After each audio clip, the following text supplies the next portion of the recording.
The dusty plains of southern Utah stretched endlessly before Adelaide Lawson as she stood at the window of her father's ranch house, watching the sun bleed crimson across the horizon, knowing that tomorrow she would be bound forever to a man whose very presence made her skin crawl with dread.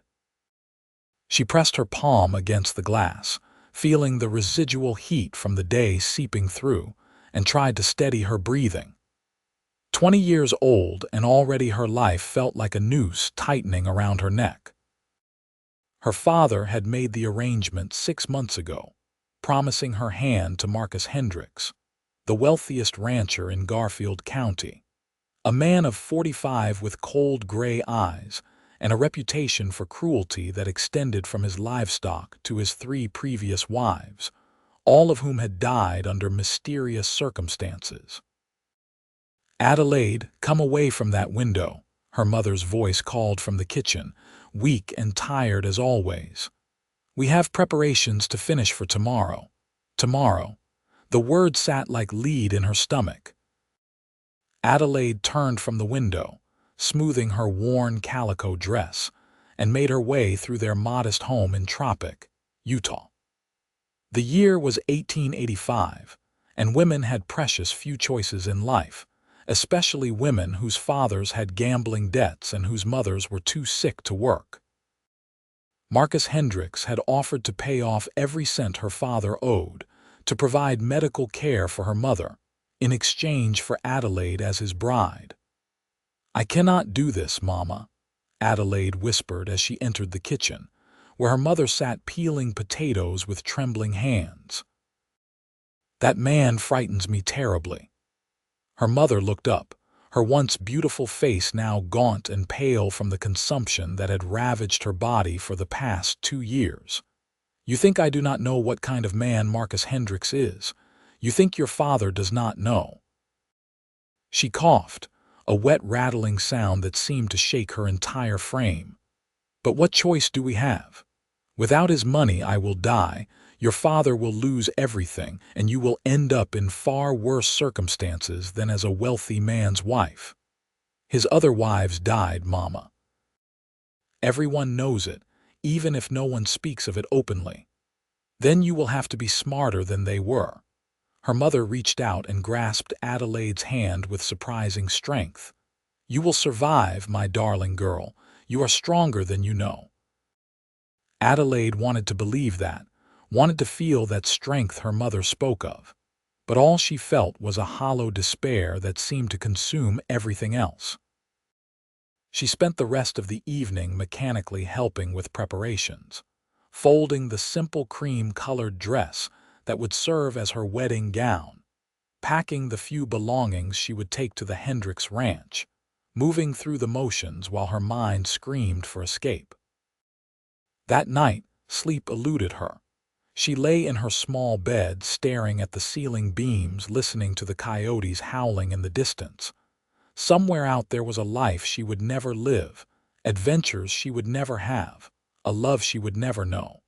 Tomorrow she would become Mrs. Marcus Hendricks, and the girl she had been would cease to exist. The morning dawned clear and bright, mockingly beautiful.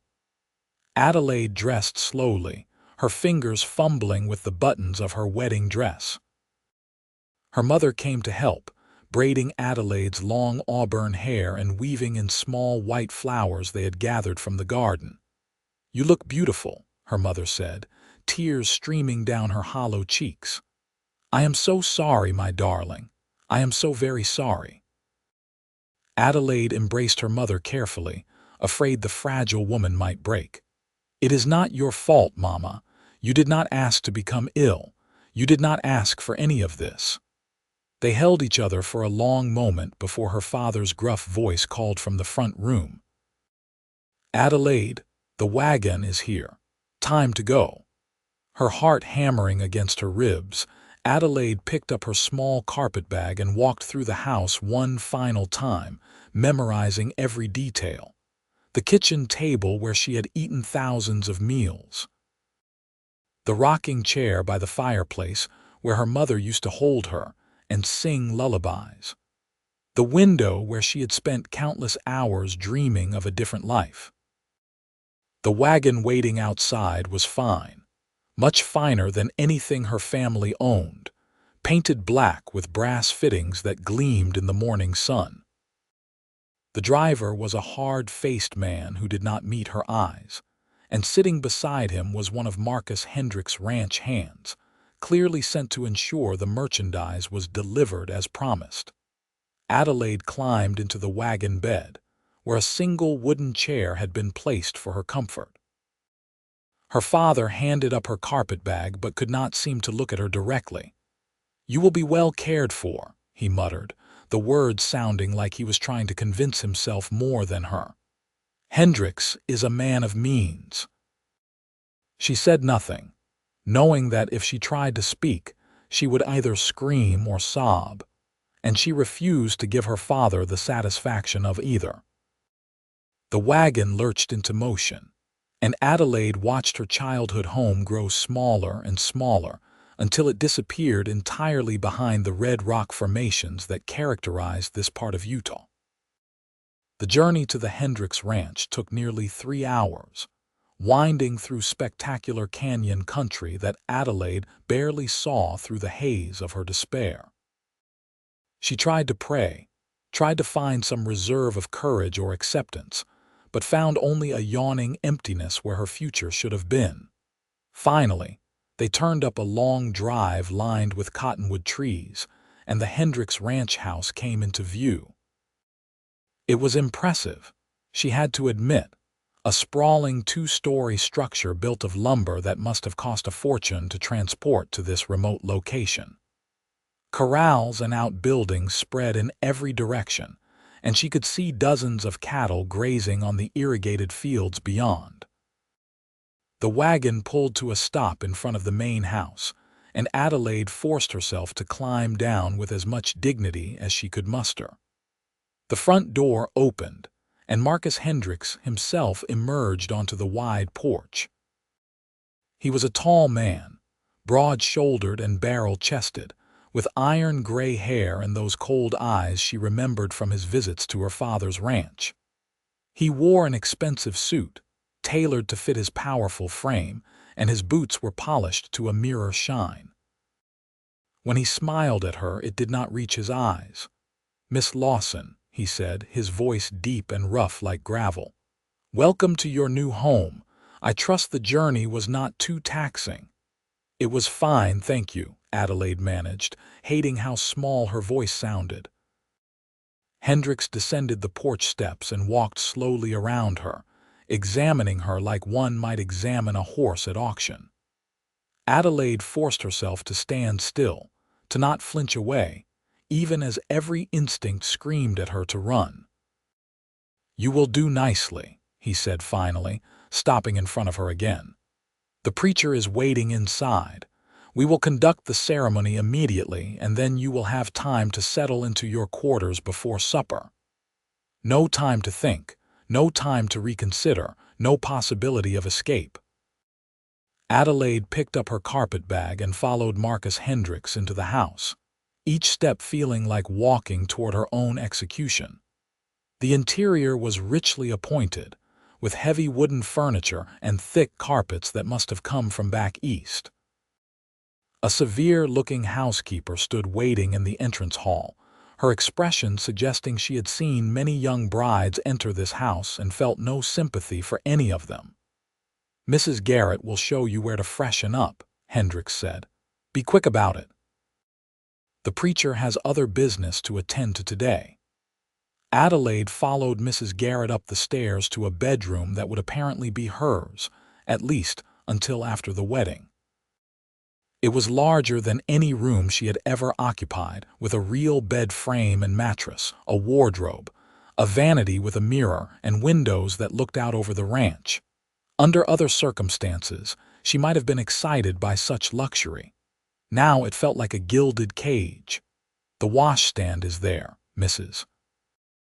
Garrett said, pointing to a corner where a porcelain basin and pitcher sat. "Be downstairs in 5 minutes." She left without another word, closing the door behind her with a decisive click. Adelaide set down her carpetbag and walked to the washstand, pouring water from the pitcher and splashing her face. She looked at herself in the small mirror above the stand and barely recognized the frightened young woman staring back at her. This was really happening. In a few minutes, she would be married to Marcus Hendricks, and there would be no escape, no reprieve, no rescue. She thought briefly of jumping from the window, of running out into the Utah wilderness, and taking her chances with the elements and wild animals rather than with her husband-to-be. But she thought of her mother, dying slowly in that small ranch house, and knew she could not do it. Her sacrifice was buying her mother's life, buying time and medicine and comfort in those final days or months. That had to mean something. That had to be worth something. Adelaide dried her face, straightened her dress, and went downstairs to meet her fate. The ceremony was brief and utterly devoid of joy. The preacher, a thin, nervous man who kept glancing at Hendricks as though afraid of doing something wrong, rushed through the words with perfunctory efficiency. Adelaide spoke her vows in a voice barely above a whisper, and when Hendricks slipped the ring onto her finger, a heavy gold band that felt like a shackle, she had to suppress a shudder. "You may kiss your bride," the preacher said, and Hendricks pulled Adelaide roughly against him, claiming her mouth with a possessive brutality that made her stomach turn. She endured it, standing rigid in his embrace until he finally released her. "Welcome to the family, Mrs. Hendricks," he said, and there was something in his smile that promised she would regret any defiance, any resistance to his will. The preacher departed quickly, and Hendricks informed Adelaide that he had business to attend to in town but would return for supper. "Mrs. Garrett will show you around and explain your duties," he said. "I expect you to learn quickly and to run this household efficiently. My previous wives struggled with that concept. I hope you will prove more capable." After he left, Mrs. Garrett gave Adelaide a cold, comprehensive tour of the house, explaining what was expected in terms of meal preparation oversight, household management, and social obligations. Adelaide tried to pay attention, tried to absorb the flood of information, but her mind kept circling back to one horrifying thought. Tonight, she would be expected to share Hendricks' bed.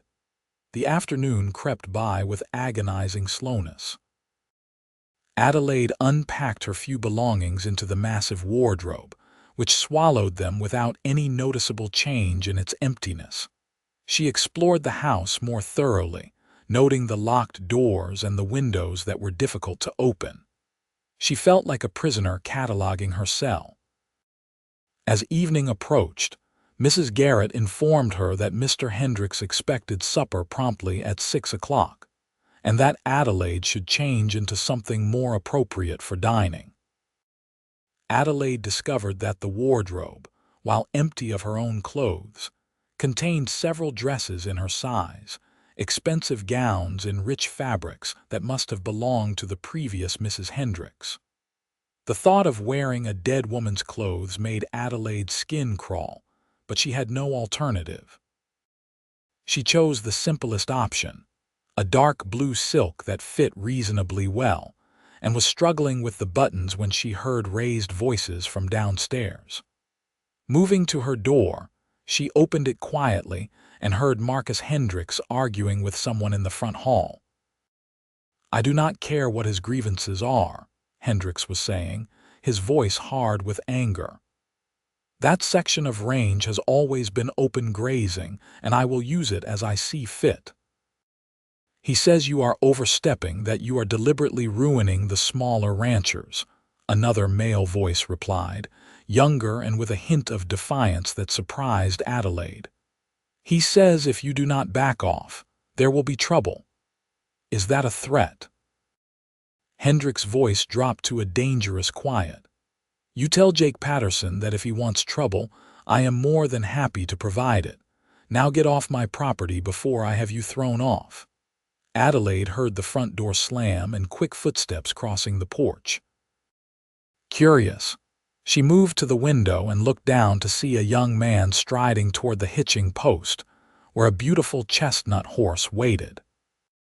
He moved with the easy confidence of someone comfortable in his own skin, wearing well-worn working clothes, a cowboy hat pushed back on his head revealing dark hair. Even from this distance and angle, she could tell he was younger than Hendricks by at least 2 decades, and there was something in the set of his shoulders that spoke of integrity and courage. He mounted his horse with fluid grace and wheeled the animal around, and for just a moment he looked up at the house. Their eyes met across the distance, and Adelaide felt a jolt of recognition, though she had never seen this man before in her life. Then he touched the brim of his hat in a gesture that might have been acknowledgement or farewell, and rode away at a gallop, dust rising in his wake. "Get away from that window," Mrs. Garrett's voice snapped from behind her, making Adelaide jump. "Mr. Hendricks does not like people spying on his business affairs. You would do well to remember that." Supper was an uncomfortable affair, with Adelaide sitting at one end of a long table and Hendricks at the other, the distance between them filled with heavy silence. He asked her perfunctory questions about her afternoon, barely listening to her answers, and spent most of the meal watching her with an expression that made her lose what little appetite she had managed to summon. When the meal finally ended, Hendricks stood and walked the length of the table to her side. "It is time you learned your wifely duties," he said, reaching down to grasp her arm and pull her to her feet. His grip was painful, his fingers digging into her flesh hard enough to leave bruises. Adelaide's heart began to race with genuine terror. She had known this moment was coming, had tried to prepare herself mentally, but now that it was here, every fiber of her being recoiled from what was about to happen. They were halfway across the front hall, Hendricks dragging her toward the stairs when a commotion erupted outside. Shouting, the sound of running feet, and then someone pounding frantically on the front door. "Boss, boss, you need to come quick," a man's voice called. "The cattle in the north pasture, someone has scattered them, driven them toward the canyon. We are going to lose half the herd if we do not get them back tonight." Hendricks cursed viciously and released Adelaide's arm with a shove that sent her stumbling against the wall. "Stay in your room," he ordered. "I will deal with you when I return." He grabbed his gun belt from a hook by the door and stormed out into the night, still cursing. Adelaide stood shaking in the hallway, reprieved but knowing it was only temporary. "Mrs. Garrett appeared from the kitchen, her expression unreadable. "You heard Mr. Hendricks," she said. "Get to your room and stay there." Adelaide climbed the stairs on trembling legs and shut herself in the bedroom that was supposed to be hers. She could hear men shouting, horses galloping away, and then gradually silence settled over the house. She went to the window and looked out at the darkness, wondering who had scattered Hendricks' cattle and why. Wondering if it had anything to do with the young cowboy who had been here earlier, the one who had delivered someone named Jake Patterson's message. Wondering if this was divine intervention or just a temporary delay of the inevitable. She tried the bedroom door and found, as she had expected, that it was locked from the outside. Mrs. Garrett was taking no chances that the new bride might try to run away on her wedding night. Adelaide returned to the window and examined it more carefully. It was a long drop to the ground, probably enough to break a leg, and even if she managed it, where would she go? Into the Utah wilderness at night without food, water, or weapons. She would die of exposure or thirst within days. No, escape was not an option. Survival was her only choice, and survival meant enduring whatever Marcus Hendricks had planned for her. Adelaide lay down on the bed fully clothed, staring at the ceiling, and waited for her husband to return. She must have dozed off despite her anxiety because she woke suddenly to the sound of gunshots in the distance. Sitting up, disoriented, she tried to determine what was happening. More shots, closer now, and then the thunder of horses approaching the house at speed. Adelaide ran to the window and saw riders in the yard, their faces obscured by darkness and the bandanas tied over their noses and mouths. They were setting fire to one of the outbuildings, flames leaping up into the night sky, and she could hear men shouting in alarm. Then she heard footsteps pounding up the stairs, heavy and urgent, and her door crashed open. Adelaide spun around, expecting to see Hendricks, and instead found herself face to face with the young cowboy from earlier in the day. Up close, he was even more striking than she had realized from the window. He was probably 24 or 25, with strong features, intense green eyes, and a day's worth of stubble on his jaw. He was breathing hard, his shirt torn at one shoulder, and there was a wild, reckless energy about him that should have frightened her but somehow did not. "You are Adelaide Lawson," he said, his voice urgent. It was not a question. "Adelaide Hendricks now," she replied automatically, then wondered why she had defended the marriage she despised. "Not for long if you come with me right now." He extended his hand toward her. "My name is Jesse Patterson. My uncle is Jake Patterson. We have been trying to stop Marcus Hendricks from destroying every small rancher in this county for 2 years now. When I came here today and saw you, saw how terrified you looked, I made some inquiries in town. I know you were forced into this marriage. I know about your father's debts and your mother's illness, and I know what happened to Hendricks' previous wives." "What do you mean?" Adelaide asked, though part of her already knew. "He killed them," Jesse said bluntly. "The first one supposedly fell down the stairs. The second had a riding accident. The third took poison, though no one believes she did it herself. You will be the fourth, and you will not last long if you stay here." He gestured urgently toward the door. "We have maybe 5 minutes before Hendricks gets back here from chasing cattle that were never really scattered that far. This is your only chance." Adelaide stared at his outstretched hand, her mind racing. Everything she had been taught said that a wife belonged to her husband, that she had taken vows before God that could not be broken. But everything in her heart screamed that this was a second chance, a miraculous opportunity for escape that she would be a fool not to take. "My mother," she said. "If I run, Hendricks will not pay for her care." "He was never going to anyway," Jesse said gently. "I am sorry, but men like Hendricks do not keep their promises. He only honors agreements when it benefits him. Your mother's fate will be the same whether you stay or go, but at least if you go, you will live." The truth of his words hit Adelaide like a physical blow. Of course Hendricks would not honor his agreement. He had what he wanted. There was no reason for him to continue paying her father's debts or funding her mother's medical care. "Where would we go?" she asked.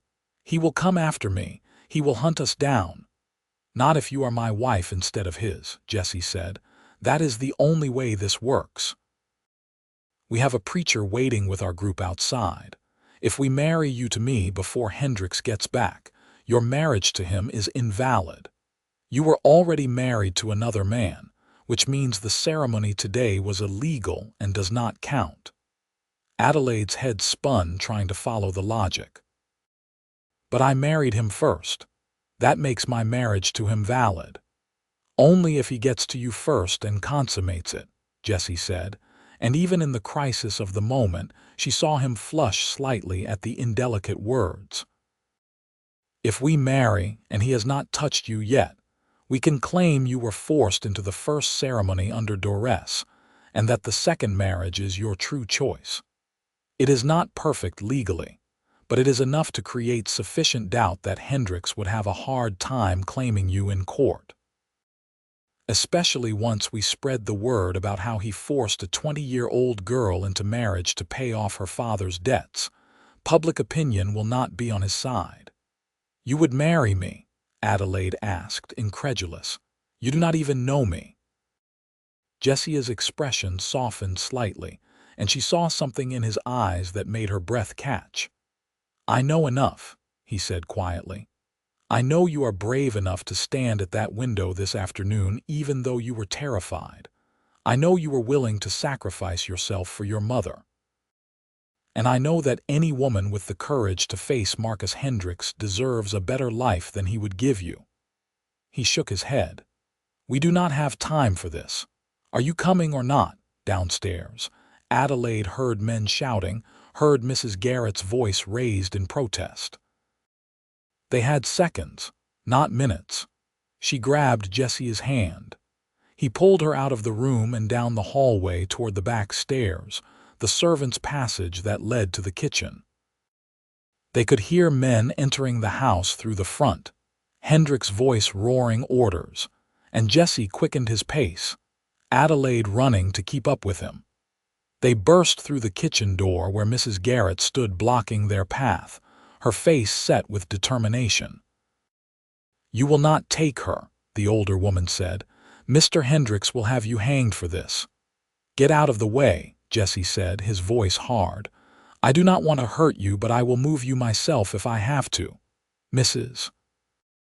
Garrett, please, Adelaide said, surprised to find herself pleading with the cold woman who had shown her no kindness. He is right about what Hendricks did to his other wives. Do you want my death on your conscience too? Something flickered in Mrs. Garrett's eyes, some hint of the humanity she kept buried under her severe exterior. I do not know what you are talking about, she said finally, but she stepped aside, allowing them to pass. They ran out the back door and across the yard to where horses waited in the shadows, held by two other riders. Jesse practically threw Adelaide onto one horse and swung up behind her, his arms coming around her to grip the reins. Ride! He shouted, and they were off, galloping into the darkness with the sounds of pursuit already rising behind them. Adelaide clung to the saddle horn as Jesse guided the horse with expert skill across terrain she could barely see in the moonlight. They were racing across open range, the horses' hooves thundering against the packed earth, and she could hear other horses following, could hear Jesse's companions riding alongside them. There are 5 of us and probably 15 of them, one of the other riders called out, pulling alongside. We need that preacher fast, Jesse, or this whole plan falls apart. Half a mile ahead, Jesse called back. We will make it. Adelaide looked back over her shoulder and saw lights in the distance, torches or lanterns, and knew it was Hendricks and his men coming after them. Her heart hammered with terror and exhilaration in equal measure. She had done it. She had actually run away. Whether Jesse's plan worked or not, she had chosen freedom over the slow death that awaited her as Hendricks' wife. They crested a rise and dropped into a small canyon where a group of riders waited with a wagon and several spare horses. Standing in the wagon bed, looking thoroughly uncomfortable with the entire situation, was the same nervous preacher who had married Adelaide to Hendricks just that morning. Jesse pulled their horse to a stop and dismounted, then reached up to help Adelaide down. His hands were warm and steady on her waist, and for a moment they stood close enough that she could see the flecks of gold in his green eyes. Preacher, we need you to perform a marriage ceremony right now as fast as you can say the words, Jesse said, not looking away from Adelaide. The lady is willing. I am willing.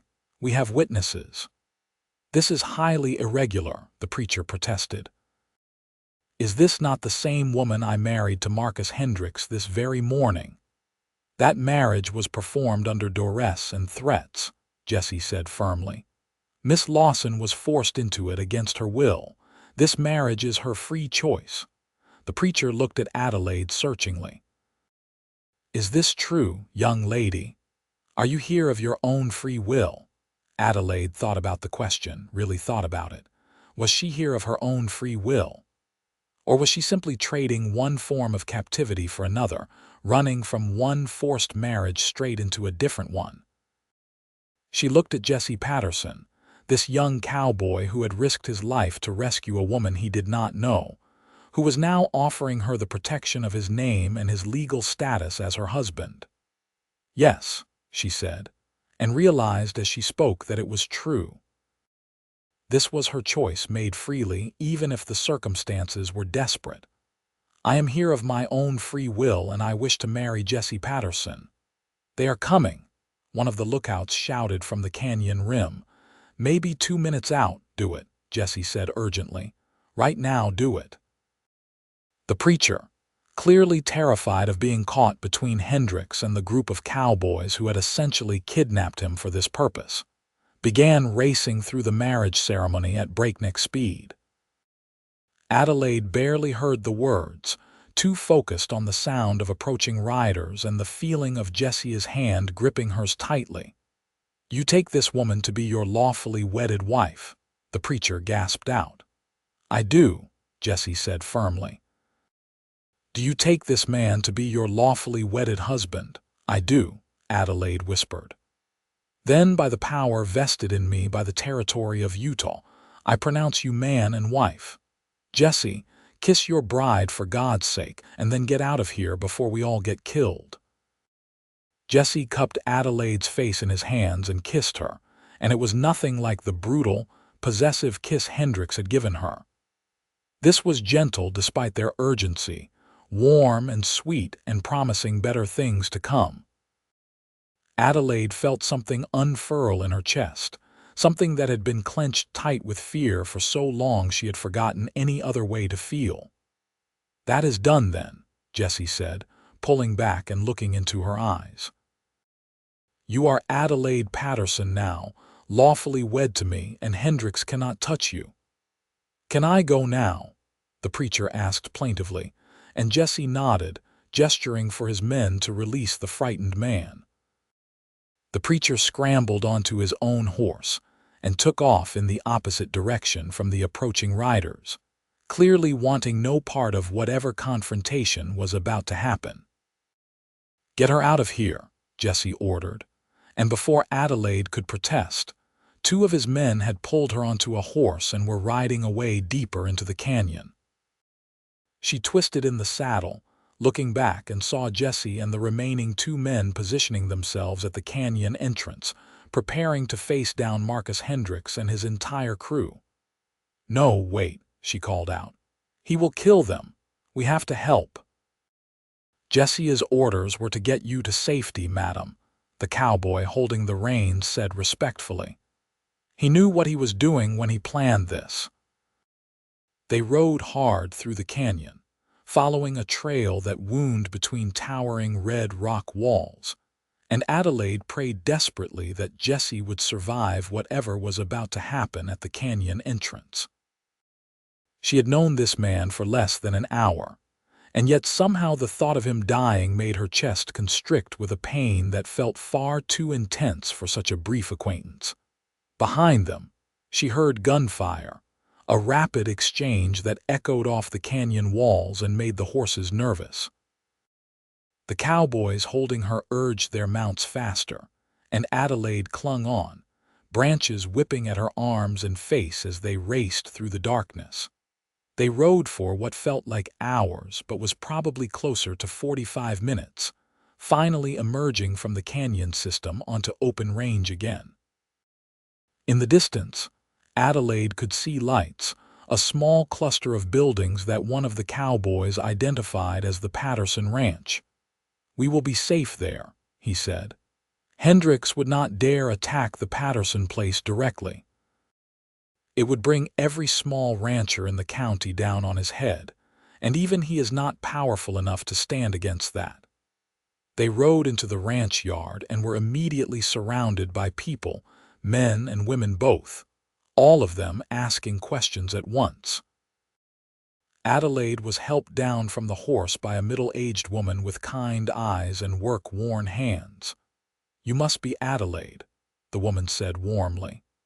"I am Mary Patterson, Jake's wife, and you are safe here, dear. Come inside and let us get you something to eat and drink. You look about ready to collapse." Adelaide allowed herself to be led into the Patterson ranch house, which was modest compared to the Hendricks place, but felt warm and welcoming in a way that grand house never had.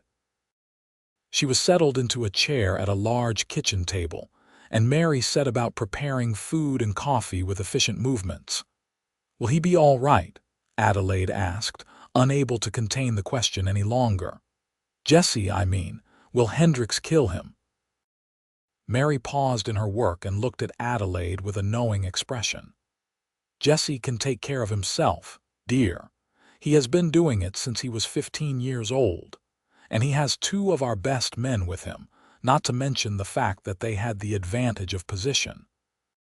Hendricks would be a fool to try to push through that canyon entrance against 3 armed men on high ground." "But Hendricks has 15 men with him," Adelaide protested. "Maybe more." "Numbers are not everything," an older man said, entering the kitchen. He was tall and lean, in his early 50s, with gray-streaked hair and eyes the same green as Jesse is. "I am Jake Patterson, Jesse's uncle and the one fool enough to raise him after his parents died. And you must be the young lady my nephew just married on about 30 seconds acquaintance." Adelaide felt herself flush. "I am sorry for the trouble I have brought to your household. Jesse said that if I married him, it would protect me from Hendricks, but I understand if you think he made a terrible mistake. I can leave if you want me to. I will figure something out." Jake pulled out a chair and sat down across from her, studying her intently. "Do you want to leave?" The question caught her off guard. No, but I do not want to be a burden either." "Jesse does not do things by halves," Jake said with a slight smile. "If he married you, it is because he saw something in you worth protecting. And more than that, worth risking his life for. My nephew is many things, but he is not impulsive or foolish. If he chose you, then you are welcome here, Adelaide Patterson." Hearing her new name still felt strange, but also oddly right. Adelaide Patterson, wife of Jesse Patterson, not Adelaide Hendricks, property of Marcus Hendricks. In the space of a single evening, her entire identity had shifted, and she was not entirely sure how to process that. Mary set food in front of her, a simple meal of bread, cheese, and dried meat, but Adelaide ate it like it was a feast. She had not realized how hungry she was until the food was in front of her. As she ate, the kitchen gradually filled with people, ranch hands and family members, all wanting to hear the story of Jesse's daring rescue and to meet the new bride.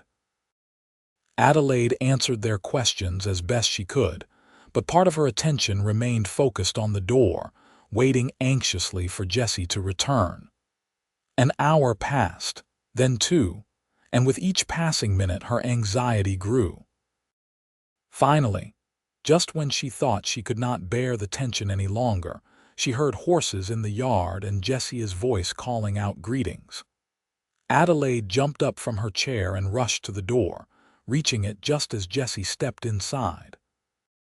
He was dusty and disheveled, with a bleeding scratch along one cheekbone and powder burns on his shirt, but he was alive and whole. When he saw Adelaide standing there, his face broke into a grin that transformed him from handsome to absolutely breathtaking.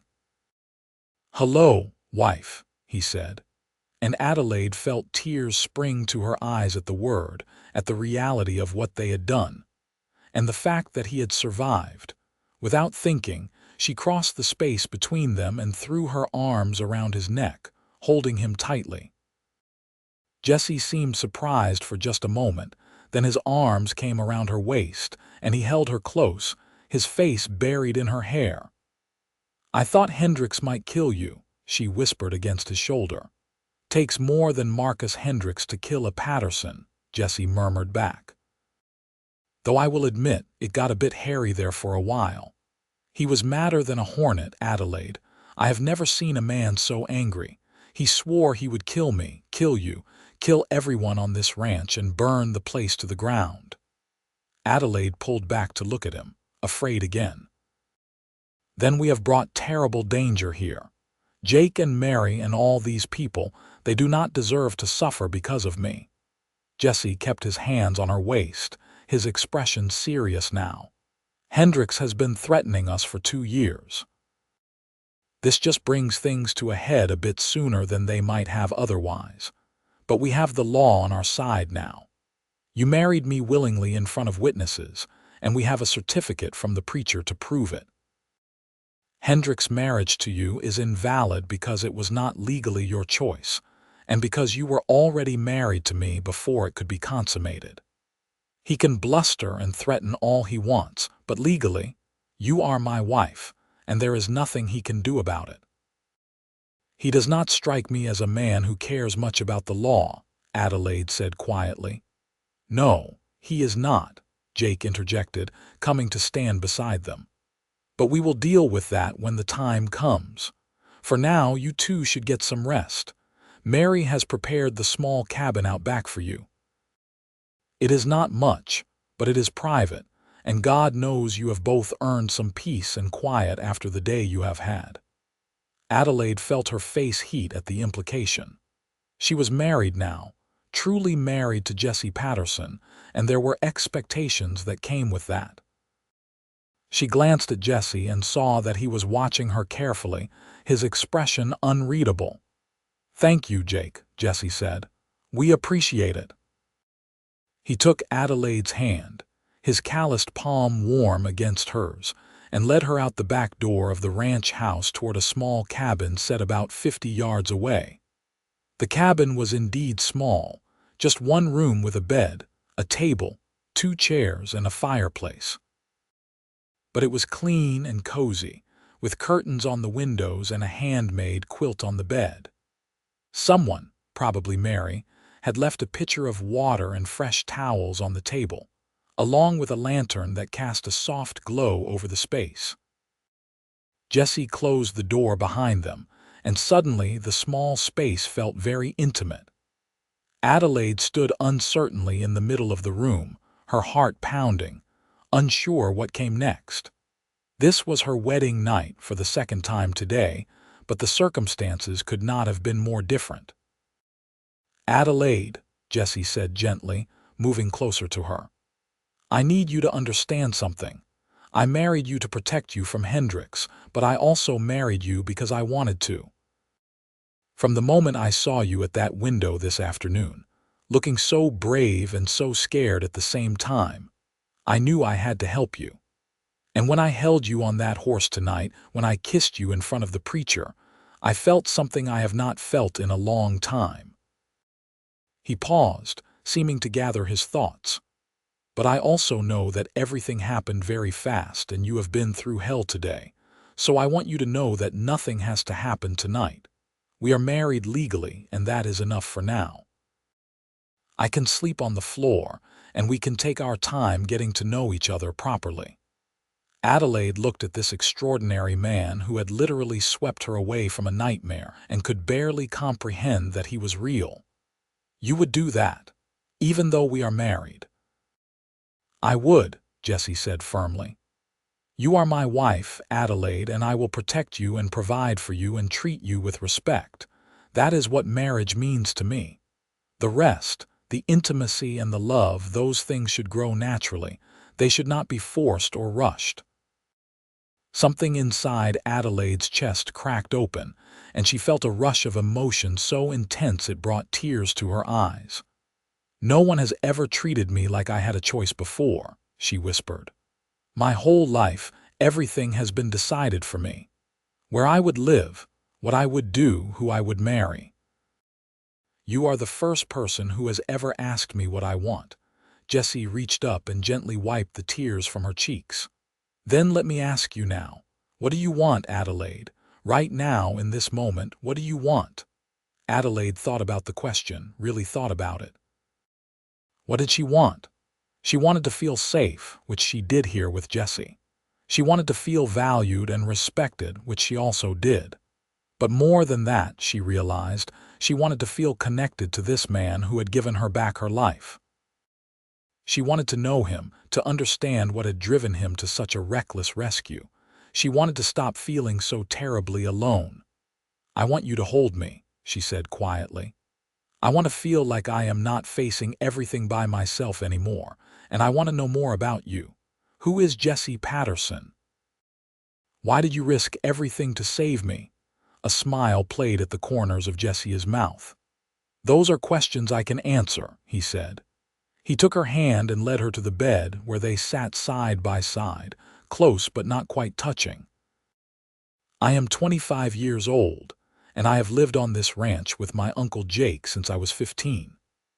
My parents had a small ranch about 30 miles from here, barely scraping by, trying to raise cattle on land that was too dry and too rocky to support much of anything. Marcus Hendricks wanted their land because it had water access, and when they would not sell, things started happening. Fences cut, cattle stolen. Their barn burned down one night and my parents were trapped inside." Adelaide gasped, her hand flying to her mouth. "Oh, Jesse, I am so sorry." Jesse's jaw tightened, and she saw the old pain in his eyes. Everyone knew Hendricks was behind it, but there was no proof. The sheriff ruled it an accident. I was 15 and suddenly an orphan, and Jake took me in even though he and my father had not always seen eye to eye. He gave me a home, taught me to be a cattleman, and when I was old enough, he told me the truth about what Hendricks had done. Since then, I have made it my mission to stop that man from destroying anyone else the way he destroyed my family. "So when you saw me," Adelaide said slowly, understanding dawning, "you saw another one of Hendricks' victims." "At first, yes," Jesse admitted. "But then I asked around town, found out your story, learned that you were being forced into the marriage. And when I looked up at that window and saw you looking back at me, I saw something else. I saw a survivor, someone strong enough to endure something terrible but not broken by it. I saw someone worth saving." Adelaide felt warmth spread through her chest. "You saw all that in one glance." Jesse smiled, a real smile that reached his eyes. "Call it instinct, or maybe it was fate. I am not usually much for romantic notions, but I cannot shake the feeling that I was supposed to be there today, supposed to see you, supposed to help you." They sat in comfortable silence for a moment, and then Adelaide said softly, "Tell me more. Tell me about growing up here, about Jake and Mary, about this life. I want to know everything." So Jesse talked, his deep voice filling the small cabin with stories of life on the Patterson ranch, of learning to ride and rope and brand cattle, of harsh winters and brutal summers, of the tight-knit community of small ranchers who helped each other survive in this unforgiving land. He told her about his dreams of expanding the ranch, of building something that would last, of maybe one day having a family of his own. As he talked, Adelaide felt herself relaxing against him, her head eventually coming to rest on his shoulder. Jesse's arm came around her naturally, holding her close, and Adelaide thought that this feeling of safety and comfort was something she could get used to very quickly. "What about you?" Jesse asked after a while. "Tell me about Adelaide Lawson before she became Adelaide Patterson." So Adelaide shared her own story, the happy childhood before her mother became ill, the slow descent into poverty as medical bills mounted, and her father's gambling debts grew, the terrible day when her father had announced that she was promised to Marcus Hendricks, the wedding this morning that had felt like attending her own funeral. Jesse listened intently, his arm tightening around her when she described the worst parts, his anger at her father and Hendricks palpable in the tension of his body. "You deserved better than that," he said fiercely when she finished. "You deserved to be courted properly, to fall in love, to choose your own husband freely. I am sorry that I could not give you that either. Our marriage was almost as rushed as the one to Hendricks. But you gave me a choice," Adelaide said, lifting her head to look at him. "You asked me what I wanted. That makes all the difference, Jesse. That makes it my choice, even if the circumstances were desperate." Their faces were very close now, close enough that Adelaide could see the individual lashes framing his green eyes, the faint scar above his left eyebrow, the shadow of stubble along his jaw. Close enough that when Jesse leaned in slowly, giving her every opportunity to pull away, she met him halfway instead. This kiss was different from the hurried one at their wedding ceremony. This was slow and exploratory, a genuine first kiss between two people beginning to discover each other. Adelaide felt heat bloom in her stomach and spread outward, felt her hands come up to rest on Jesse's chest where she could feel his heart beating as rapidly as her own. When they finally pulled apart, both breathing hard, Jesse rested his forehead against hers. "I want you to know something, Adelaide. I will be a good husband to you. I will work hard to provide for you, to keep you safe, to make you happy. And I will spend every day trying to earn your trust and maybe, eventually, your love. I know you cannot love me yet, not this fast, but I hope that one day you might." Adelaide felt tears prick her eyes again, but they were good tears this time, tears of hope and possibility. "I think I could learn to love you quite easily, Jesse Patterson," she whispered. "In fact, I think I might already be halfway there." Jesse pulled her close again, and they sat like that for a long time, holding each other, talking quietly about everything and nothing, slowly beginning to build the foundation of a real marriage.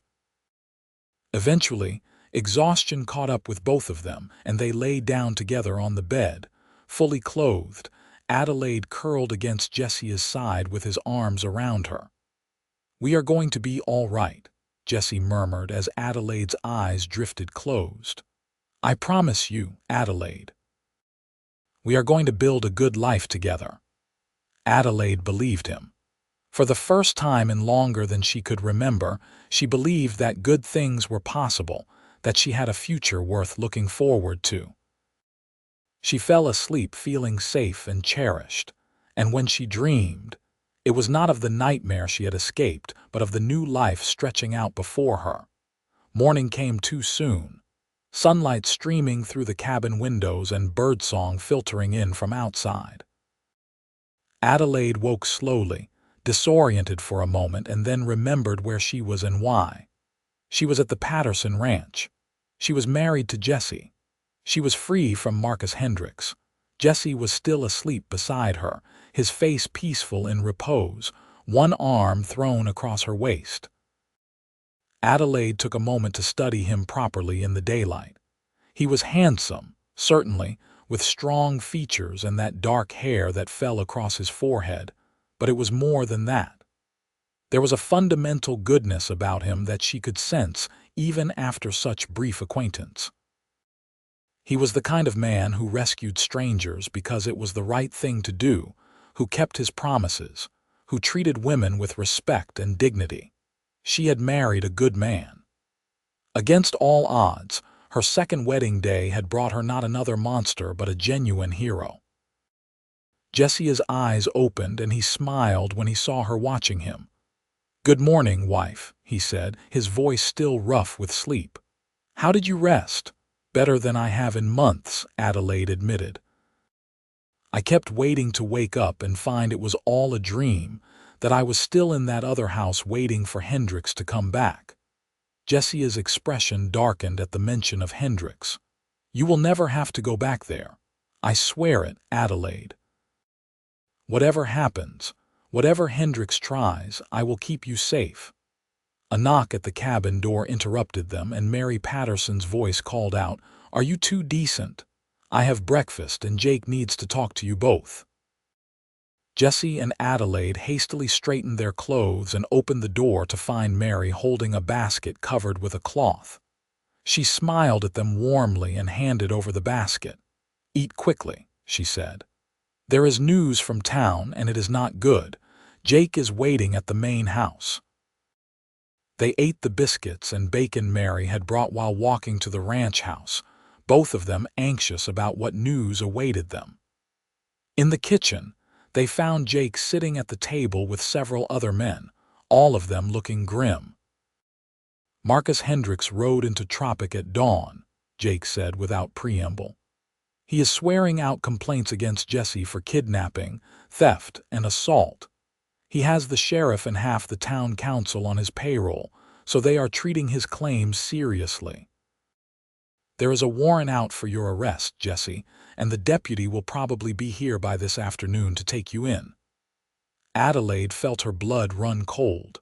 "But that is not fair. Jesse rescued me from a forced marriage. I went with him willingly. I married him willingly." "How can they arrest him for that?" "Because Hendricks is claiming you were already legally married to him and that Jesse stole another man's wife," Jake explained.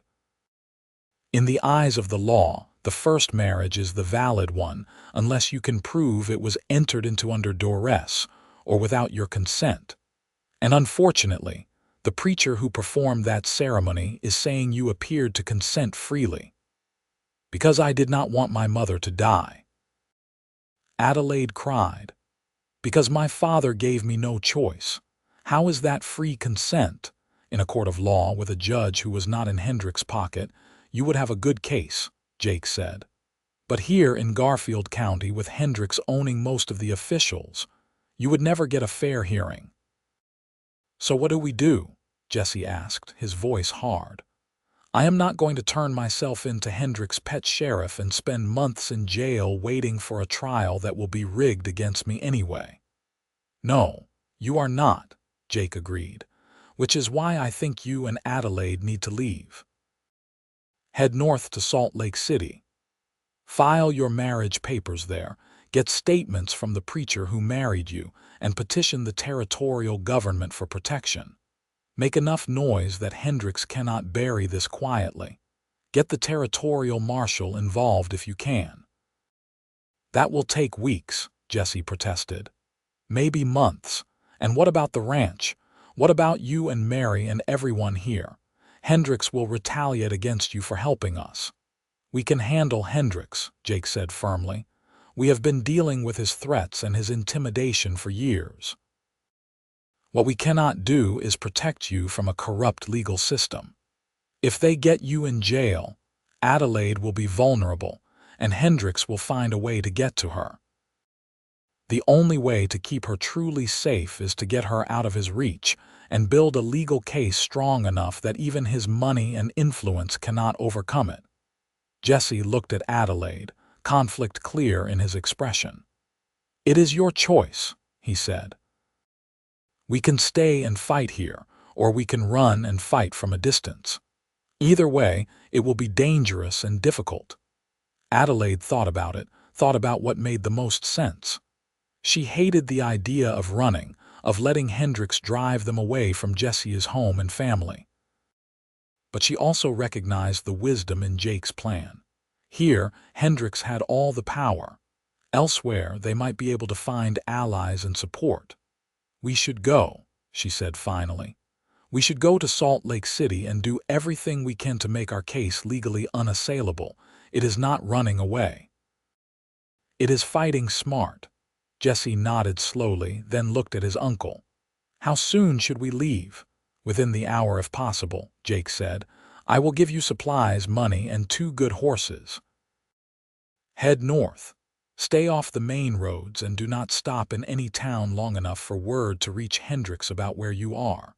With any luck, by the time he realizes you have left the county, you will already be in Salt Lake City with your case filed." The next hour passed in a blur of frantic preparation. Mary packed food and supplies while Jake sorted out horses, weapons, and money. Adelaide was given practical traveling clothes, men's trousers, and a shirt that Mary quickly altered to fit her, along with a hat and a warm coat for the cold mountain nights ahead. Jesse packed his own gear with practiced efficiency, checking his rifle and pistol, rolling blankets and securing saddlebags. Adelaide watched him work, this man who was now her husband, and felt a strange mix of emotions. Fear of what lay ahead, certainly, but also excitement at the prospect of this adventure together, this chance to build their marriage away from the shadow of Marcus Hendricks. They were ready to leave when a ranch hand came galloping into the yard, his horse lathered and breathing hard. "Riders coming," he shouted.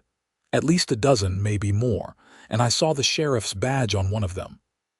"They are here sooner than I expected," Jake said grimly. "You two need to go now, out the back way. I will stall them as long as I can."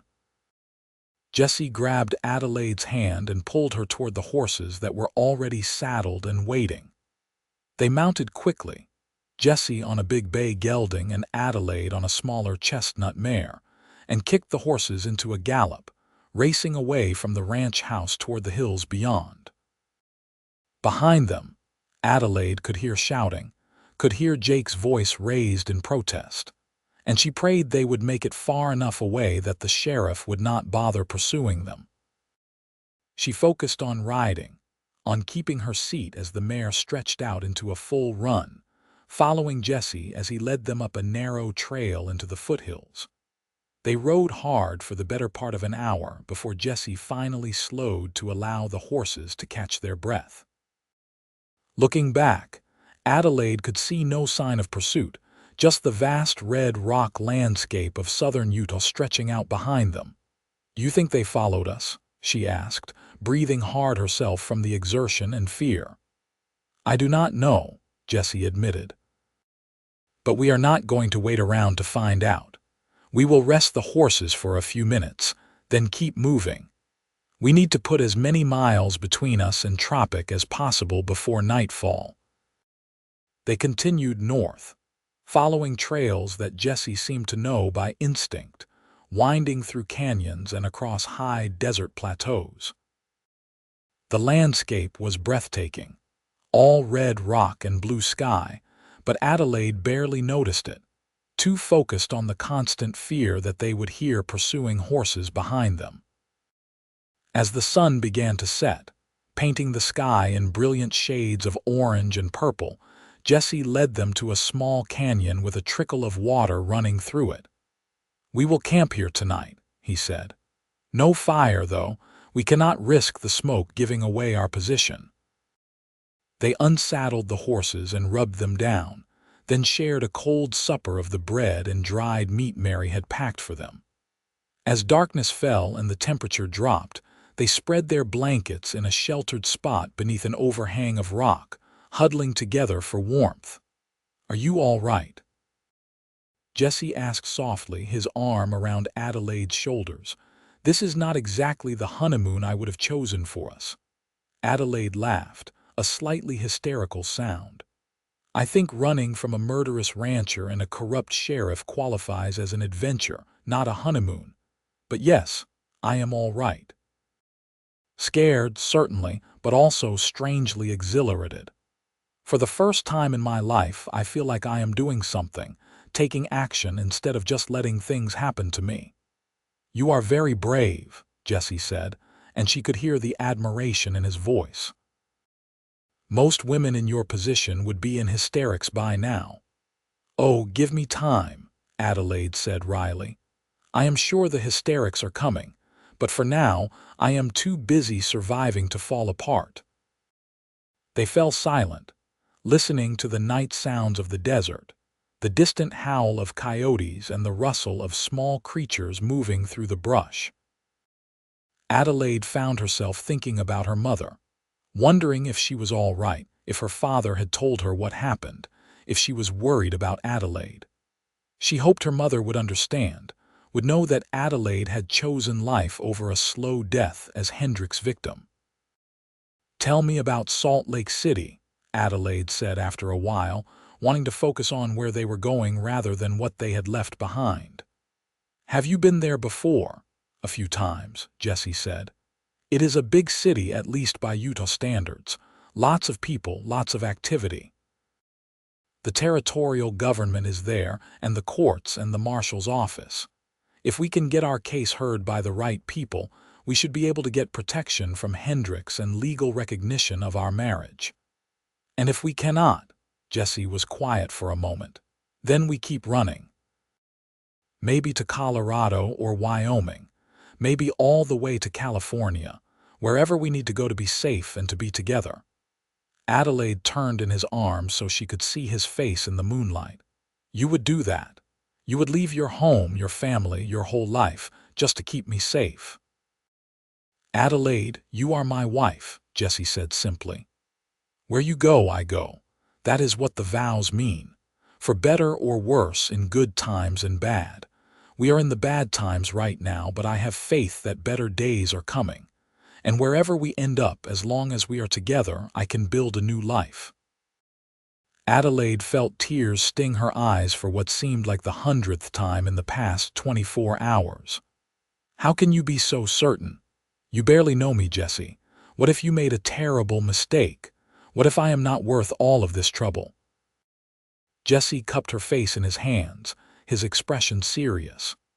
You are worth it, Adelaide. You are worth every bit of trouble and then some. I knew it the moment I saw you, and I know it even more now after spending time with you. You are strong and brave and good, and I am honored that you chose to marry me, even under these crazy circumstances. Then he kissed her, and Adelaide kissed him back, pouring all her gratitude and hope and growing affection into that kiss. They held each other under the Utah stars, two people bound together by circumstance but growing closer by choice. And Adelaide thought that maybe, just maybe, everything was going to be all right. They spent the next week traveling north, moving carefully through sparsely populated country, avoiding towns and settlements where word of Hendricks' pursuit might have preceded them. Jesse proved to be an excellent guide, knowing how to find water and shelter, how to hunt small game to supplement their supplies, how to read the land and the weather. Adelaide discovered that she was tougher than she had realized. The long days in the saddle left her sore and exhausted, but she kept up with Jesse without complaint. She learned to make camp efficiently, to care for the horses, to shoot Jesse's rifle with reasonable accuracy.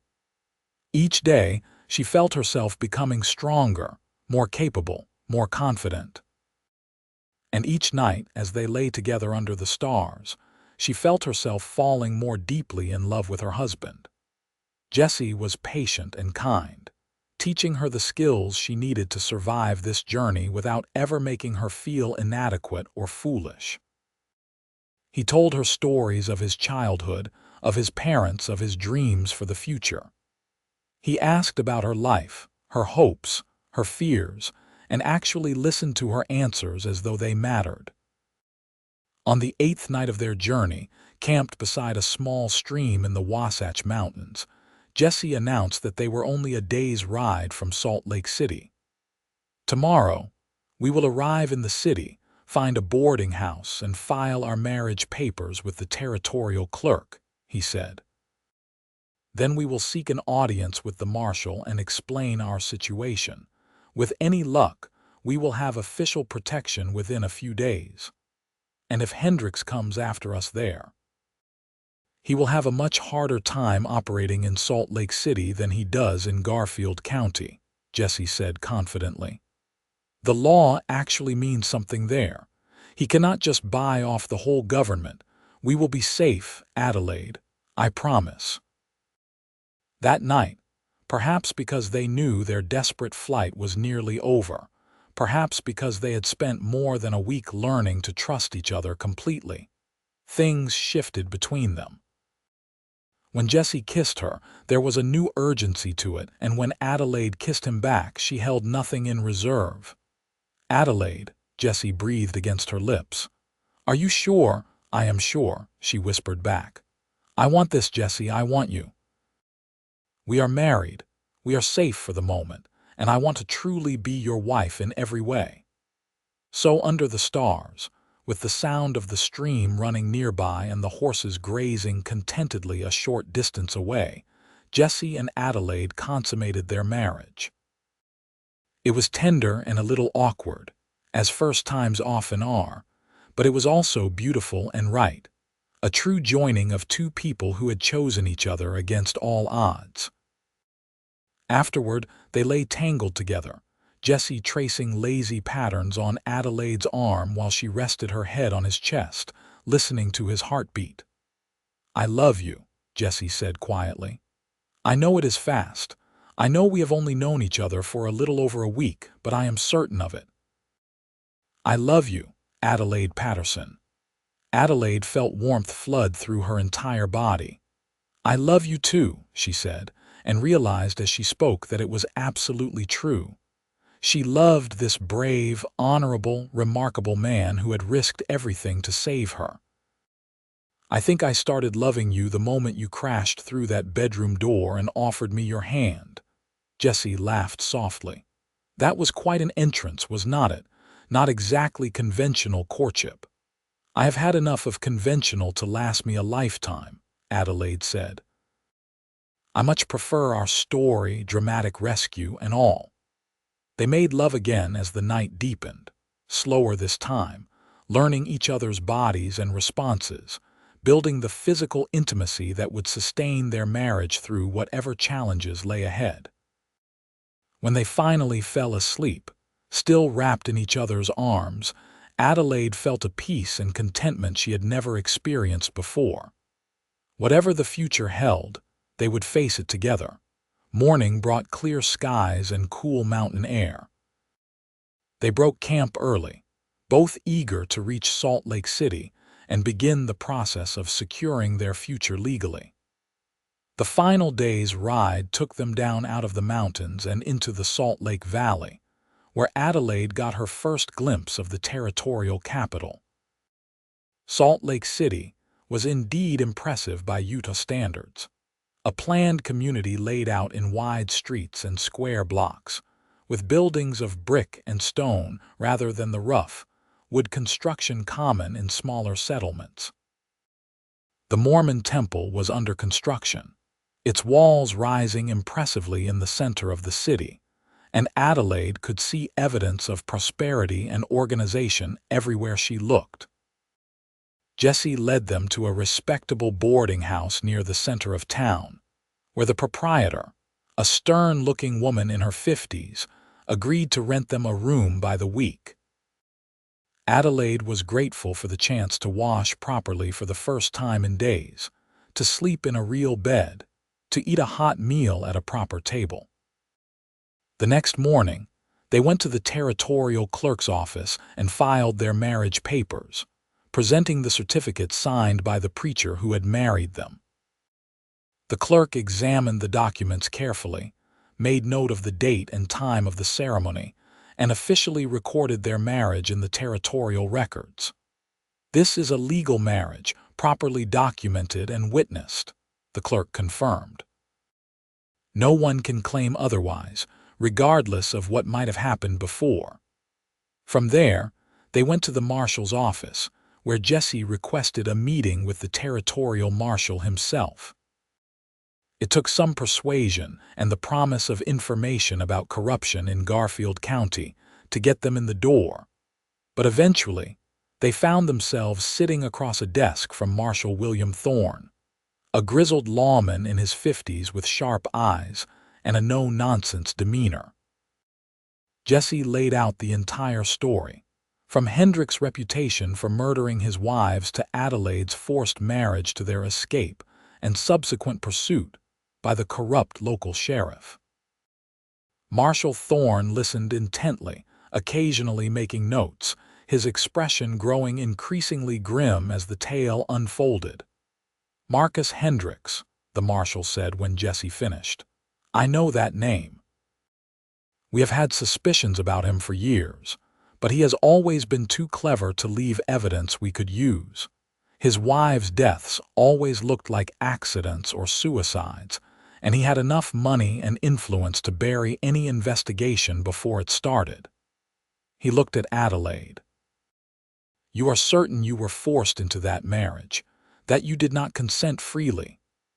"I was told that if I did not marry him, my father would lose everything and my mother would die from lack of medical care," Adelaide said firmly. "I went through with it only because I had no other choice. I was terrified of Marcus Hendricks and would never have married him willingly if I had any alternative. Marshal Thorne nodded slowly. And you, Mr. Patterson, you married Miss Lawson, now Mrs. Patterson, before the first marriage could be consummated. That is correct, Jesse said. We married less than 12 hours after her ceremony with Hendricks, and he had not touched her. Our marriage is the valid one, both legally and morally. The marshal sat back in his chair, thinking. This is a complicated situation, he said finally. Technically, the first marriage ceremony was legal, even if it was entered into under duress. But if it was never consummated, and if you genuinely did not consent freely, there are grounds for annulment. Combined with your immediate subsequent marriage to Mr. Patterson, I think we can make a case that your union with him is the legitimate one. But will Hendricks accept that? Adelaide asked. He was threatening to kill everyone when we left. Marcus Hendricks does not have to accept anything, Marshal Thorne said with a slight smile. He operates with impunity in Garfield County because the local law is corrupt. But here, in Salt Lake City, I am the law, and I do not take kindly to men who force young women into marriage and murder their wives when they become inconvenient. He pulled out a sheet of paper and began writing. I am going to issue a warrant for Marcus Hendricks' arrest on suspicion of murder in the deaths of his 3 previous wives.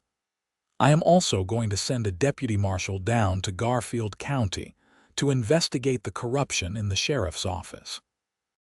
And I am going to issue a protection order for both of you, stating that you are under the direct protection of the territorial marshal's office, and that any attempt to harm or harass you will be met with the full force of the law. Adelaide felt tears of relief spring to her eyes. You believe us? Just like that, Marshal Thorne confirmed. Mrs. Patterson, I have been a lawman for 30 years, and I have seen enough abused women to recognize one when I am sitting across from her. You were victimized by Hendricks and by a corrupt system that allowed him to operate unchecked. That ends now. Jesse reached over and took Adelaide's hand, squeezing it tightly. Thank you, Marshal. You do not know what this means to us. I have a pretty good idea, Marshal Thorne said with a genuine smile this time. Now, you two should find a lawyer and have him draw up an official petition for annulment of the Hendricks marriage. Once that is filed and granted, there will be no question whatsoever about the validity of your marriage to each other. In the meantime, stay in Salt Lake City where I can keep an eye on you. If Hendricks is foolish enough to come after you here, he will find himself in a jail cell before he can blink. They left the marshal's office feeling lighter than they had in days. Adelaide wanted to laugh and cry and dance all at the same time. They were safe.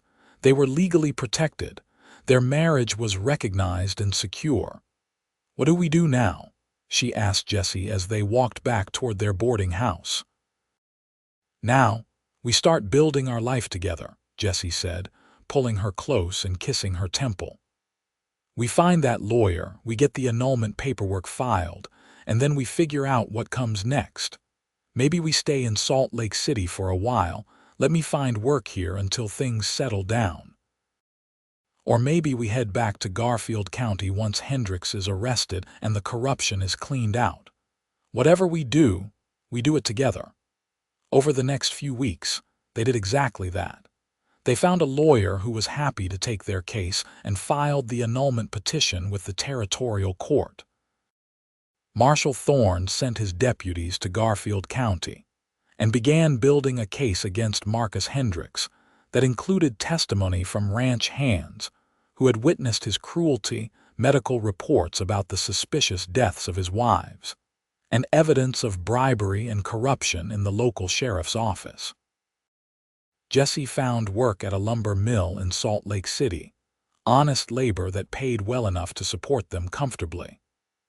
Adelaide took in sewing and mending, using skills her mother had taught her, and was pleased to discover she could contribute to their household income.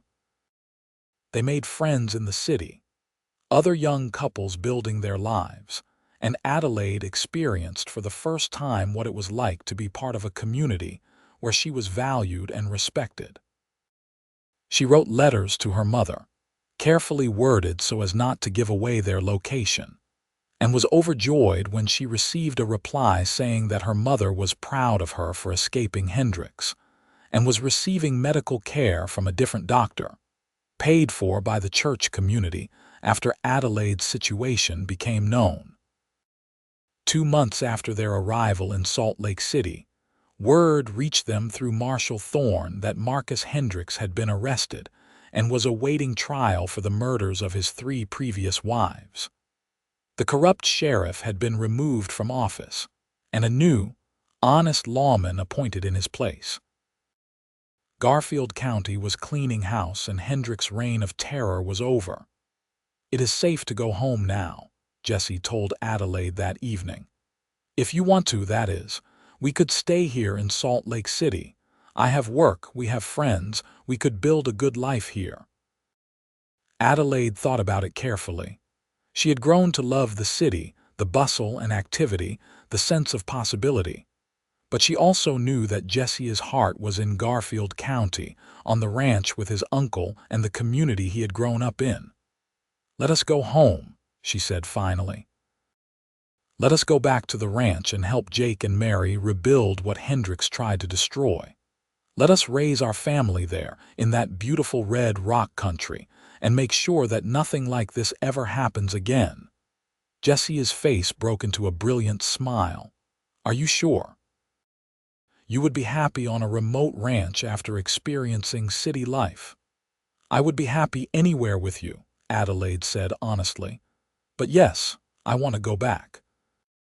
I want to be part of that community, part of the effort to make Garfield County a place where people like Hendricks cannot operate with impunity.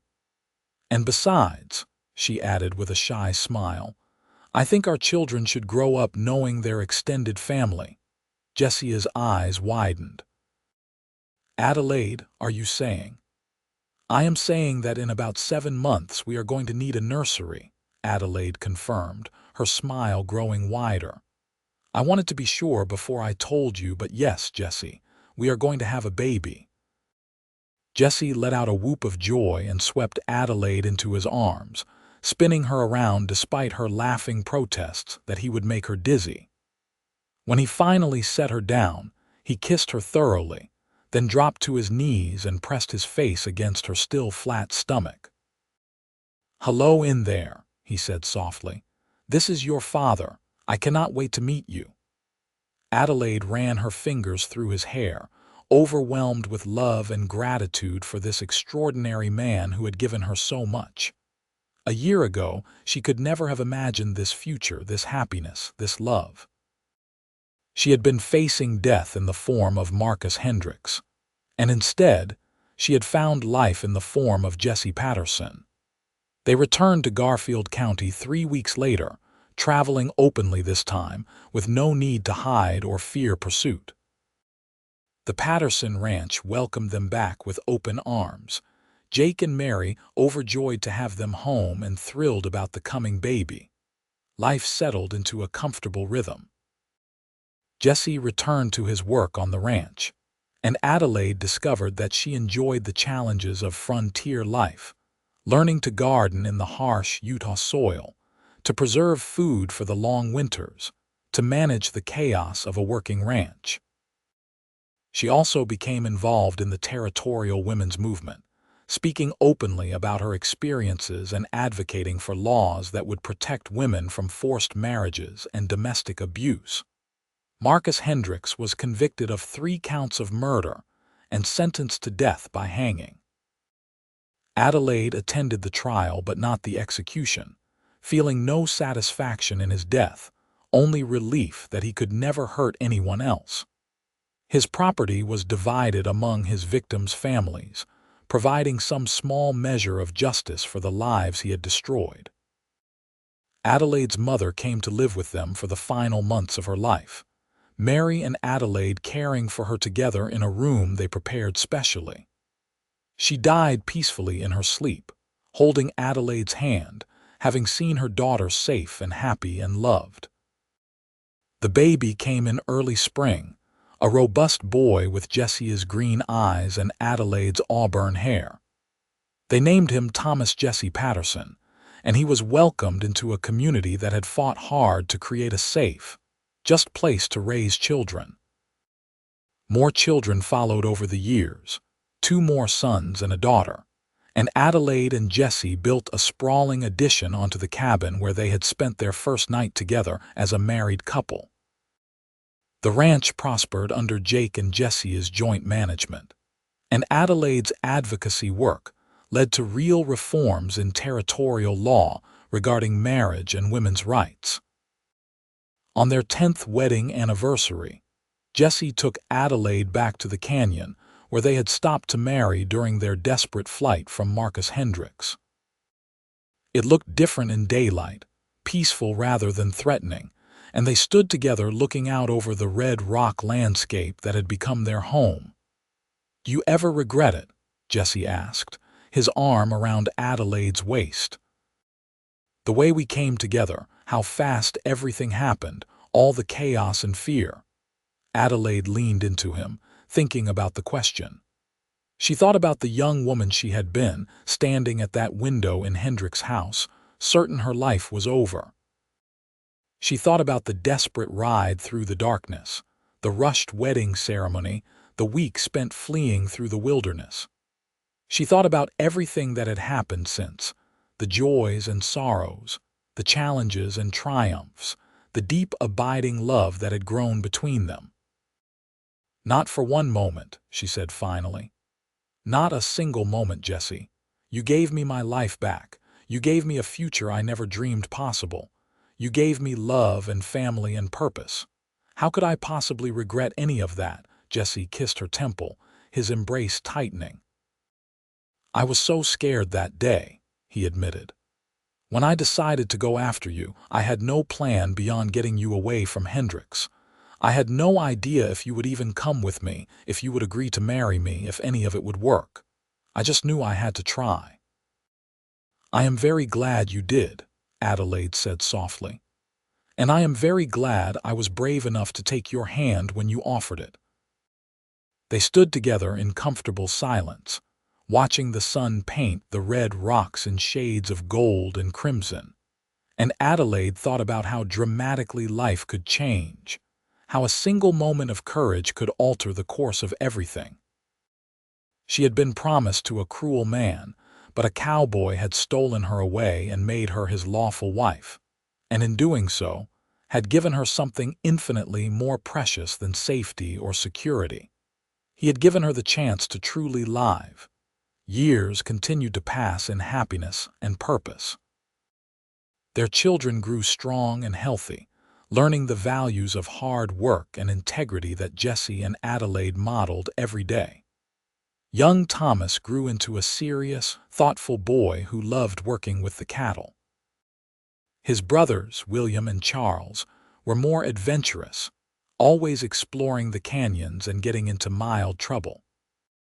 Little Catherine, the youngest, proved to have her mother's advocacy spirit, already at age 5 declaring that she would be a lawyer when she grew up and help people like her mother did. Jake and Mary aged gracefully, eventually passing the full management of the ranch to Jesse and Adelaide, though Jake continued to offer advice and help as long as his health allowed. When Jake finally passed away in his sleep at 70, the entire county attended his funeral, a testament to the respect he had earned and the community he had helped build. Adelaide never stopped her advocacy work, even as her family grew. She traveled regularly to Salt Lake City for meetings of the women's rights organization she had helped found, and she wrote articles for territorial newspapers about the need for legal protections for women and children. Her efforts, combined with those of many other brave women, led to significant reforms in Utah territorial law. Marcus Hendricks became a cautionary tale, a reminder of what happened when communities allowed powerful men to operate above the law. His name was synonymous with cruelty and injustice, and Garfield County was determined never to allow such a man to rise to power again. On their 25th wedding anniversary, the Patterson family gathered at the ranch for a massive celebration. Adelaide's cousins came from back east, where they had moved after her father drank himself to death from guilt over what he had done to her. Friends from all over the county attended, including Marshall Thorne, now retired but still sharp as ever. During the festivities, Marshall Thorne pulled Adelaide and Jesse aside for a private conversation. "I wanted you both to know something," he said, his weathered face serious. "In my 35 years of law enforcement, I saw hundreds of cases, dealt with thousands of people. But your story, the two of you, has always stood out to me as an example of what is possible when good people refuse to accept injustice." He smiled. "You changed not just your own lives that day when Jesse came charging in to rescue you. You changed the whole territory. The reforms Adelaide fought for, the precedents we set with the Hendricks case, they have saved countless women from similar fates. You should both be very proud." Adelaide felt tears spring to her eyes. "We were just trying to survive," she said. "Just trying to build a life together." "Sometimes that is all it takes," Marshall Thorne said. "Two people brave enough to stand up and say that wrong is wrong, and then following through no matter the cost. You have been an inspiration to many, Adelaide. And you, Jesse, you showed what real manhood looks like. Protecting the vulnerable, standing up to bullies, treating your wife as a true partner. The young men of this territory could learn a lot from your example." After the marshal moved on to talk with other guests, Jesse pulled Adelaide into his arms. "Can you believe it has been 25 years?" He asked softly. "Sometimes it feels like just yesterday that I was crashing through that bedroom door. And sometimes it feels like we have been together forever," Adelaide replied, reaching up to touch his face. The years had added lines around his eyes and gray to his dark hair, but he was still the handsome, honorable man who had stolen her away from a nightmare. "I love you, Jesse Patterson, more today than I did yesterday, and I will love you even more tomorrow." "I love you too," Jesse murmured, kissing her gently. "My brave, beautiful Adelaide, thank you for taking a chance on a reckless cowboy with more courage than sense." "Thank you for giving me a life worth living," Adelaide replied. As the celebration continued around them, their children and grandchildren laughing and playing in the Utah sunshine, Adelaide reflected on the extraordinary journey that had brought them to this moment. She had started out as a terrified young woman with no choices and no hope, promised to a monster who would have destroyed her. But fate, or divine intervention, or simply Jesse Patterson's good heart had intervened, giving her a second chance at life. The years that followed their dramatic beginning had not always been easy. There had been drought years when the cattle struggled, harsh winters when they worried they might lose everything, illnesses and injuries, and all the normal trials of frontier life. But through it all, they had faced each challenge together, their love growing deeper and stronger with each passing year. Adelaide had gone on to help dozens of other women escape abusive situations, using her own story to advocate for legal reforms and social change. She had testified before the territorial legislature, written articles that were reprinted in newspapers across the West, and built a network of women who supported each other through crisis and celebration alike. Jesse had become a leader in the ranching community, known for his fair dealing and innovative approaches to cattle management. He mentored young ranchers, helped settle disputes peacefully, and continued his uncle's legacy of standing up for the small operators against powerful interests. Together, they had raised 4 children who were kind, capable, and committed to making their corner of the world a better place. They had built a ranch that was prosperous and sustainable, providing employment and stability for dozens of families over the years. They had contributed to their community in countless ways, from building a school to establishing a library to supporting the church and various charitable causes. But more than any of those external accomplishments, they had built a marriage that was a true partnership, based on mutual respect, deep love, and unwavering commitment to each other. They had proven that love could grow from the most unlikely circumstances, that choices made in desperate moments could lead to lasting happiness, and that two people working together could overcome almost any obstacle. As the sun began to set over the red rock landscape of southern Utah, painting the sky in brilliant shades of orange and purple, Adelaide stood with Jesse's arm around her waist, surrounded by their family and friends, and felt a profound sense of gratitude for the life they had built together. She had been promised to a cruel man, but a cowboy had stolen her away and made her his lawful wife. And in doing so, he had given her everything she had ever dreamed of and so much more besides. He had given her love, family, purpose, and joy. He had given her freedom and choice and partnership. He had given her a story worth telling, a life worth living, and a future bright with promise. And as Jesse pulled her closer, pressing a kiss to her temple as their children and grandchildren gathered around them for a family photograph, Adelaide knew with absolute certainty that she would not change a single moment of their wild, improbable, absolutely perfect love story. The photographer counted down, the flash powder ignited, and the moment was captured for posterity. One family, built from courage and love, standing together in the golden light of a Utah sunset, living proof that happy endings were not just possible but real, if you were brave enough to reach for them. Adelaide Patterson, formerly Adelaide Lawson, formerly briefly Adelaide Hendricks, smiled into the camera and knew that her life had become everything she had once thought impossible. And as she stood there with her husband's hand in hers and their legacy surrounding them, she sent up a silent prayer of thanks for the day a brave cowboy had crashed through a door and offered her a different future. That future had become their present, and it was more beautiful than she ever could have imagined.